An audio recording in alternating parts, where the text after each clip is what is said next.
Ça, en tant que femme, ça me galvanise à aller être présidente de la Côte d'Ivoire et mettre la touche féminine pour que le monde entier sache. Mais il y a Simone Gbagbo aussi qui serait candidate. Ben oui, il peut y avoir plusieurs candidates. Il n'y a vraiment pas de souci. Je veux même qu'il y ait plusieurs candidates au féminin. Mais qu'est-ce qui ferait la particularité d'Henriette Lagou en tant que candidate femme? Ben, par rapport aux hommes, c'est qu'il y aura moins de violence. On va à la recherche de la paix. Le pays sera apaisé. Ah, s'il y avait plus de femmes en politique, il y aurait moins de violence selon vous? Vous avez dit, s'il y avait beaucoup de femmes, il y aurait moins de violence. Oui, selon vous. Bien sûr. On voit ici ce qui se passe dans le monde.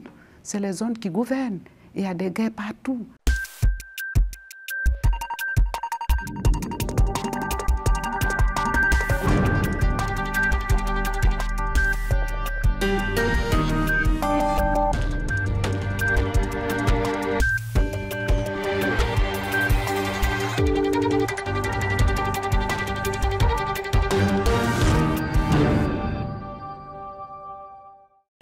Bonsoir à tous. Mon invité ce soir est Henriette Lagou, présidente du Rassemblement pour la paix et la concorde, RPC-Paix, ancienne ministre et candidate du groupement des partenaires politiques pour la paix à l'élection présidentielle d'octobre en Côte d'Ivoire. Bonsoir. Bonsoir. Merci d'avoir répondu à notre invitation. La liste électorale a été publiée, la liste électorale définitive a été publiée ce mercredi. 4 cadres de la classe politique ivoirienne sont absents de cette liste. Comment vous avez reçu cette nouvelle, madame? Ben, en tant qu'Ivoirienne, ben, j'ai reçu avec satisfaction le fait que la liste définitive sorte et que chacun puisse consulter et voir si on est inscrit, on n'est pas inscrit. Et ensuite, on sent que c'est vraiment le cheminement vers ces élections-là de 2025. Bien. Certains ont beaucoup critiqué cette liste. Est-ce que vous avez peur du climat politique, d'une crise préélectorale lorsque vous voyez cette liste électorale? Ben, voir la liste électorale ne me dit pas qu'il va y avoir forcément une crise. Et voir la liste électorale telle que c'est que les Ivoiriens qui y étaient et ceux qui sont allés s'inscrire ont été pris en compte et présager d'une crise future, ça, je ne sais pas, il y a des gens qui ne sont pas sur la liste. Maintenant, est-ce que pour ça, il va y avoir une crise? Ça aussi, c'est une autre analyse. Très bien. En 2015, vous avez obtenu 0,89% des suffrages exprimés. 10 ans plus tard, pensez-vous faire mieux? Ben, le pourcentage n'est pas le plus important. C'est la représentation sur l'étendue du territoire. Vous voyez, vous, avec ce qui est là, j'ai couvert tout le territoire ivoirien. Quand on sort la carte de la Côte d'Ivoire, il y a des points partout Henriette Lagou. C'est ce qui m'a réconforté, c'est ce qui m'a encouragé, ça m'a galvanisé. Et là, j'y vais pour gagner. Pourquoi avez-vous décidé d'être président de la République de Côte d'Ivoire? Quel était l'élément déclencheur aujourd'hui? Pourquoi cette nouvelle candidature après celle de 2015? Ben, c'est un processus politique. Quand on est chef de parti politique et qu'on a encore la confiance de ses militants, c'est qu'on ne réussit pas à un seul coup à ces élections-là. Aux élections d'ailleurs en général. On peut avoir la chance de faire un coup KO. Mais après, il y a beaucoup de chefs d'État qui ont essayé plusieurs fois et bout de compte ont gagné. Et les exemples, c'est partout dans le monde entier. Et j'avoue que je me dis qu'en fin de compte, il faut que des femmes aussi dirigent les pays. Ça a été masculin. Maintenant, il faut voir la touche féminine, ce que ça va donner. C'est très important. Et on voit partout des crises, on voit partout des guerres. Ben, essayez les femmes. Ça, en tant que femme, ça me galvanise à aller être présidente de la Côte d'Ivoire et mettre la touche féminine pour que le monde entier sache. Mais il y a Simone Gbagbo aussi qui serait candidate. Ben oui, il peut y avoir plusieurs candidates. Il n'y a vraiment pas de souci. Je veux même qu'il y ait plusieurs candidates au féminin. Mais qu'est-ce qui ferait la particularité d'Henriette Lagou en tant que candidate femme? Ben, par rapport aux hommes, c'est qu'il y aura moins de violence. On va à la recherche de la paix. Le pays sera apaisé. Ah, s'il y avait plus de femmes en politique, il y aurait moins de violence selon vous? Vous avez dit, S'il y avait beaucoup de femmes, il y aurait moins de violence. Oui, selon vous. Bien sûr. On voit ici ce qui se passe dans le monde. C'est les hommes qui gouvernent. Il y a des guerres partout. Mais les femmes calment les foyers. Les femmes calment le monde. Et donc, s'il y a beaucoup de femmes, c'est tant mieux pour le monde entier. Il y a une rumeur qui a circulé ces derniers jours faisant état d'un rapprochement avec le RHGP, le parti présidentiel. Est-ce que vous avez été rapproché par le RHGP ces derniers mois, ces dernières semaines? Je vais vous dire tout de suite, je ne suis pas RHDP. Mon parti n'est pas inscrit et mon groupement non plus dans le RHDP. Je suis présidente du RPCP, coordonnatrice du GPP, un groupement politique qui me porte aujourd'hui candidate au présidentiel d'octobre 2025. Je ne suis pas RHDP et c'est des rumeurs que les gens diffusent dans les réseaux et ce n'est pas bien. Ce n'est pas bien pour les politiques que nous sommes et même pour l'image de notre pays. Il faut dire ce qui est juste. Donc c'est des rumeurs. Retenez que c'est des rumeurs. Vous n'avez jamais été approché par le RHGP? Ben non. Quelles sont vos relations avec le président Laurent Gbagbo aujourd'hui?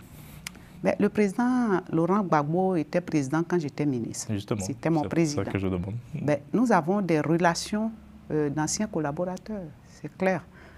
Mais le président Gbagbo est président d'un parti politique et moi je suis présidente du RPCP et coordonnatrice du GPP. Mais vous aurez pu, par votre... Je rappelle que vous avez fondé à l'époque le mouvement 2 millions de filles pour Gbagbo. Est-ce qu'il y a une rupture entre vous deux aujourd'hui? Non, il n'y a pas de rupture. Le président Gbagbo est président de son parti, oui, qui est un parti socialiste. Je suis présidente de mon parti. Mon parti, c'est un parti centriste. Donc, pour l'heure, il n'y a pas... Sur le plan politique, chacun gère son parti. Si demain vous arrivez en responsabilité, quelle sera votre première décision? C'est d'apaiser la Côte d'Ivoire. On en a besoin. Chaque personne qui vit en Côte d'Ivoire devrait se sentir en sécurité, devrait se sentir apaisée. Vous savez qu'avec les crises qu'il y a eu et avec les tensions qu'il y a eu, il y a la peur. Les Ivoiriens ont peur du lendemain. Et moi, au pouvoir, je vais en faire en sorte que la paix revienne en Côte d'Ivoire, et de façon définitive et de façon durable. Vous avez déjà préparé votre projet de société? Ou il est en cours de préparation? On ne peut pas dire qu'on va aux élections présidentielles sans préparer un projet de société. Vous avez dit tout à l'heure que j'ai été candidate en 2015. Donc j'avais un projet de société. Le monde a évolué. Oui, ça a évolué. J'ai fait des adaptations. Donc, disons, j'ai profilé mon projet de société et il est prêt pour les Ivoiriens. Vous êtes une chaîne panafricaine qui s'adresse à toute l'Afrique et surtout à la diaspora française. Comment voyez-vous la place de la Côte d'Ivoire dans le monde aujourd'hui? Comment envisagez-vous les relations entre la France et la Côte d'Ivoire? Ben, les relations entre la France et la Côte d'Ivoire, c'est des relations historiques. Comme vous le dites, le monde change, c'est mouvant. Donc, il faut changer au fur et à mesure que le monde change. Nous sommes dans les autoroutes de la mondialisation et de la globalisation. Donc, il y a des choses historiques que nos anciens avaient fait. Et ces relations-là, il faut au fur et à mesure les adapter aux donnes. Voilà. Je reviens sur votre candidature féminine, ce qui me permet d'aborder un point principal, je pense, chez les jeunes filles en Côte d'Ivoire, c'est la question des grossesses en milieu scolaire. Est-ce que vous avez travaillé sur ce sujet? Est-ce que ça sera vraiment l'une des priorités de votre quinquennat si demain vous êtes appelé à diriger la Côte d'Ivoire? Vous savez, j'ai été ministre de la Famille, de la Femme et de l'Enfant. Donc c'est une question qui ne m'est pas et qui me tient à cœur, en fait, je veux dire. C'est basé sur les violences faites aux femmes, violences basées sur le genre, qu'on appelle dans notre jargon des experts en genre. Alors, c'est des violences, c'est des filles violées, violentées, et la plupart de ces grossesses en milieu scolaire, pour les jeunes filles, ça part de ce fait-là. Parce que la violence n'est pas seulement parce qu'on a battu la jeune fille, mais parce qu'on a usé des processus pour pouvoir la mettre en grossesse.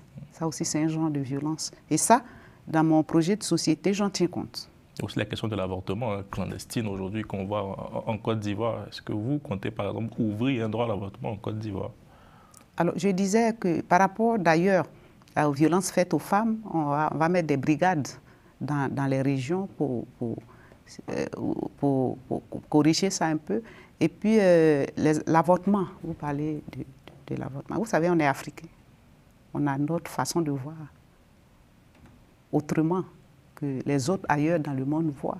Mais évidemment, nous, dans notre projet de société, on a tenu compte de l'avortement. Et on va dévoiler au monde entier ce que c'est que la façon de voir à l'africaine de l'avortement. Aussi, il faut dire que le processus de violence faite aux femmes découle des avortements qu'on voit en nombre impressionnant. Parce que quand ce n'est pas une grossesse voulue, évidemment, la jeune fille ou la femme a tendance à mettre fin à cette grossesse. Bien, on va terminer cette interview avec un questionnaire de Proust, si vous me le permettez, histoire de faire mieux connaissance. Quelle est votre qualité, Henriette Lagou? Bah, ma qualité, est-ce que quelqu'un connaît sa qualité? Je vais essayer de vous dire, ma qualité, c'est que je suis ouverte, je parle avec tout le monde, quel que soit le niveau social. Et on me dit d'ailleurs que je suis le seul ministre qui décroche sans connaître le numéro de téléphone, sans connaître la personne qui est derrière qui appelle. C'est peut-être un défaut. Ah, c'était ma prochaine question. Quel est votre principal défaut? Alors, quand on a mis la qualité, qui à mon avis, je disais tantôt que c'est peut-être un défaut, mais les autres trouvent que c'est une qualité. Mais mon défaut, c'est que je suis très directe. Et je suis franche. C'est important en politique. Et je dis ce que je pense. C'est peut-être un défaut. Et les gens trouvent que je suis trop directe. Ça peut être une qualité aussi. et quelle est la qualité que vous appréciez le plus chez les autres? L'honnêteté. Il faut être honnête dans tout ce qu'on fait. Et ce que vous ne supportez pas? Ben, ce que je ne supporte pas, c'est la roublardise. Faire semblant et puis ne pas être. Ça, ce n'est pas bon dans le comportement humain. Votre plus grande réussite en politique? Votre plus grande réussite en politique? Ben, ma plus grande réussite en politique, c'est que j'ai osé, j'ai eu l'audace de créer un parti politique qui avance et qui couvre le territoire ivoirien. Je pense que pour une femme, c'est important. Et le jour où vous vous présenterez devant Dieu, qu'aimeriez-vous qu'il vous dise?